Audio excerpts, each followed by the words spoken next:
देश निर्माण के लिए कोई बजट नहीं, बल्कि ये देश बेचने का बजट था। आप लोग सब लोग जानते हैं, पहले रेलवे को बेचा, एयर इंडिया को बेचा, भारत पेट्रोलियम को बेचा गया, तरह तरह की संस्थानों के संपत्तियों को बेचा गया। और ये पूरी तरीके से जितने प्रतिष्ठान हैं और जितनी संपत्तियां हैं बची हुई देश की, उसको बेचने की तैयारी और निजी क्षेत्रों में देने की तैयारी चल रही है। इस बजट में और क्या बिक रहा है? गैस पाइपलाइन है, स्टेडियम है, सड़क मार्ग हैं, वेयर हाउसेज हैं, जो देश की संपत्तियां रही उसको और बेचने की पुरजोर तरीके से तैयारी की जा रही है। आम नागरिकों का कमर तोड़ दिया गया है और केवल कुछ चंद लोगों का ही इस बजट में ख्याल रखने का काम भारत सरकार ने किया है। आप देखे होंगे कि बिहार में डबल इंजन की सरकार है और लोग कई एक बजट बिहार का देख लिया, भारत सरकार का देख लिया कि बिहार के लिए उन लोगों ने क्या किया। बिहार को पूरी तरीके से ठगने का काम किया गया। और अद्भुत है, जब बिहार को कुछ नहीं मिल रहा था तो बिहार से जो जीते हुए 39 सांसद हैं वो केवल थपथपा रहे थे। बिहार को एक भी इंफ्रास्ट्रक्चर के लिए कुछ नहीं मिला, कोई विशेष पैकेज नहीं,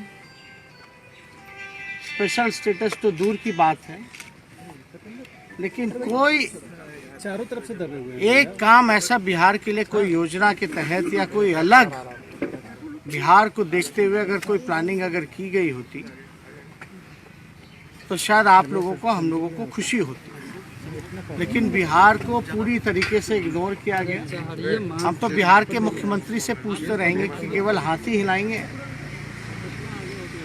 या बताएं कि बिहार को इस बजट से क्या मिला। बिहार में डबल इंजन की सरकार है तो क्या दिख रहा है अलग? क्या आपको विशेष तौर पे बिहार को मदद मिली, सहयोग मिली, चाहे इंफ्रास्ट्रक्चर के क्षेत्र में हो या किसी अन्य क्षेत्र में? पूरी तरीके से बिहार के साथ जो है सौतेला व्यवहार किया गया। और केंद्र सरकार लगातार जो है ये कहती रही है कि 2022 तक जो है किसानों का आय दुगुना करेंगे, लेकिन 2020 में ही भिखारी बनाने की तैयारी केंद्र सरकार ने कृषि बिल के माध्यम से कर दिया। बिहार की क्या दयनीय स्थिति है ये आप सब लोगों को पता है। धान के खरीद को लेकर के या जिस प्रकार से अलग विशेष अतिरिक्त बोझ डीजल पे बढ़ाया गया है, टैक्स बढ़ाया गया है आम लोगों पर, ये सब लोग हम लोग देख रहे हैं। मुख्यमंत्री खामोश क्यों है इस बजट के आने के बाद, ये समझ में नहीं आ रहा।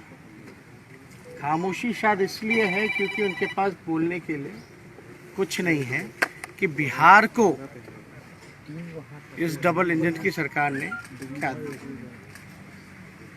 ना कोई कारखाना, ना कोई उद्योग, ना रोजगार की चर्चा, ना इंफ्रास्ट्रक्चर की बातें, कोई है ना एग्रीकल्चर में कोई एक ऐसा सेक्टर नहीं जहां बिहार को कुछ मिला। आप लोग याद कीजिए वो दौर जब लालू जी रेल मंत्री हुआ करते थे, इसमें तो रेलवे गायब ही हो गया। रेलवे को इसलिए गायब किया गया क्योंकि ये लोग लालू जी की तुलना नहीं कर सकते थे। जिस प्रकार से आदरणीय लालू जी ने रेलवे को चलाने का काम किया, हर एक साल 90,000 करोड़ का मुनाफा लालू जी ने दिया था।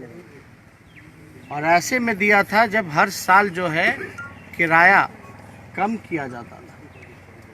यही बिहार को लालू जी ने 3-4 कारखाने रेलवे ने उस समय बिहार को देने का काम किया।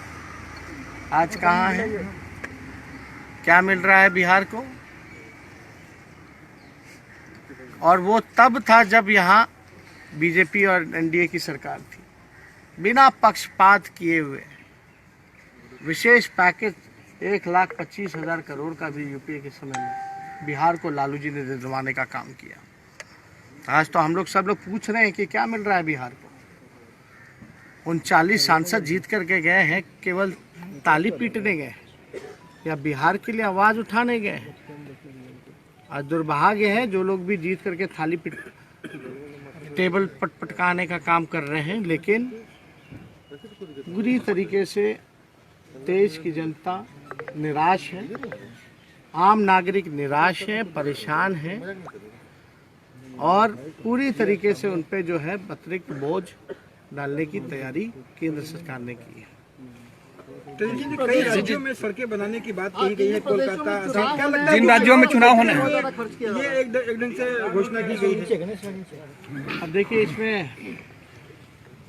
समझदार को समझाने का कोई मतलब नहीं है। सब लोग, आप लोग समझदार हैं और सब लोग समझते हैं। सामने देखे चुनाव हाँ समझ रहे हैं। जहाँ जहाँ चुनाव है उसका बार बार चीख के नाम लिया गया। ये स्वाभाविक है ना। बिहार में भी वैक्सीन सबको मिल रहा था फ्री में। 19 लाख रोजगार जो है सभी लोगों को बिहार में मिल रहा था। अब तो इसकी चर्चा नहीं कीजिए, क्योंकि उनके अनुसार तो वो चुनाव में जुमला होता है। तो जहाँ जहाँ चुनाव है वहाँ केवल घोषणाएं की गई हैं, काम नहीं करना है। अपना काम बनता भाड़ में जाए जनता, यही बीजेपी और एनडीए सरकार का काम है। यहाँ भी लोगों को ठगा गया। क्या क्या नहीं कहा गया था कि क्या नहीं करेंगे, डबल इंजन की सरकार है, बिहार को विशेष राज्य का दर्जा, लेकिन पटना यूनिवर्सिटी को भी सेंट्रल यूनिवर्सिटी का दर्जा नहीं दे पाए। तो आप अंदाज़ा लगा सकते हैं, एक नई यूनिवर्सिटी का भी निर्माण बिहार में इस बजट में नहीं है। ना कोई अच्छे अस्पताल, ना कॉलेजेस, ना कोई अलग इंफ्रास्ट्रक्चर की सुविधाएं, कुछ भी अलग बिहार में नहीं है। बिहार के लेके अब तो देश को ही बेचने की तैयारी है। हम लोग तो ये बार बार से कह रहे हैं, ये बजट ही नहीं बल्कि सेल था। ये देश के निर्माण के लिए नहीं बल्कि देश को बेचने का बजट और सेल था। और ये आप सब लोगों ने देखा होगा। और पूरी तरीके से पहले लोगों में उत्साह होता था कि हमारे लिए क्या मिलेगा, क्या सरकार आगे 5 साल का क्या काम रहेगा, इस साल का क्या काम रहेगा। लेकिन पूरी तरीके से निराशाजनक। और हम लोग को उम्मीद थी बीजेपी से कि यही बजट लाएंगे, देश को बेचने वाला ही बजट लाएंगे। आज संविधान खतरे में है, देश खतरे में है। पूरी तरीके से सरकारी इंस्टीट्यूशन हो या किसान हो, सभी लोग, छात्र, युवा, बेरोजगार, सब लोग जो है निराश है, मायूस है इस मौजूदा सरकार के बजट से और सेल से। एकदम बेजोड़ पाए